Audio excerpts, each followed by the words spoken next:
നമ്മുടെ സൈക്കിൾ മാത്രം എന്തുവാ ഇങ്ങനെ ഒരു സൗണ്ടും ഇല്ല. ഇതാ നമുക്ക് ചെറുതായിട്ട് സൗണ്ട് വരുത്തിയല്ലോ നമ്മുടെ ഈ സൈക്കിളിന്. പക്ഷെ എങ്ങനെ വരുത്തും? മറ്റേ പപ്പൻ ചേട്ടൻ ഇല്ലേ? നമുക്ക് ആ ചേട്ടൻ വീട്ടിലൊന്ന് പോവാം. ദോ ഇരിക്കുന്നു. അതാണോടാ ഇനി? അതാ ആ ചേട്ടനെ അത്. ഓക്കെ, നമുക്ക് അങ്ങോട്ട് പോകി. ചേട്ടാ, ഞങ്ങളുടെ സൈക്കിളിനില്ലേ റേസിംഗ് ബൈക്കിന്റെ സൗണ്ട് ഉണ്ടാക്കാവോ? നിനക്ക് റേസിംഗ് ബൈക്ക് പോരാടാ? എനിക്ക്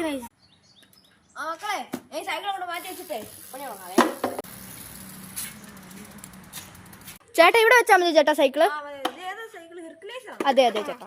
ചേട്ടാ പൈസ വേണോ? ഓക്കെ ചേട്ടാ. ഓ ചേട്ടാ, ചെറിയത് മതി, അത്രയ്ക്ക് പൈസ ഇല്ല നമ്മുടെ. അങ്കിൽ ഞങ്ങൾ പോയാ ചേട്ടാ, നാളെ വരാം കേട്ടോ. ടുമാറോ. എടീ, നമുക്ക് ഇപ്പം പോയാൽ സൈക്കിൾ ഓടിക്കാം. അയാൾ എന്തായാലും രാവിലെ എണീറ്റ് കാണുമായിരിക്കും. ഓക്കേടാ, പോവാം. കേറട്ടാ, വെയിറ്റ്. ആ ചേട്ടാ, ചേട്ടാ ഞാൻ ടെസ്റ്റ് ചെയ്ത് നോക്കട്ടെ. അതാ വന്ന്. ചേട്ടാ പിന്നെ ഞാൻ ടെസ്റ്റ് ചെയ്ത് നോക്കിയോട്ടെ? ഓക്കെ ചേട്ടാ, എന്നാ എടുത്തോ മക്കളെ.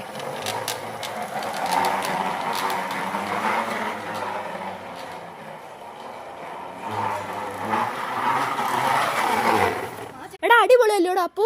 അടിപൊളി മോളെ. നമ്മളെ എന്നെ സൈക്കിൾ ഇങ്ങനെ ആക്കി തരാം. ചേട്ടാ എത്ര രൂപയാ ചേട്ടാ? ചേട്ടാ അപ്പൊ എത്ര?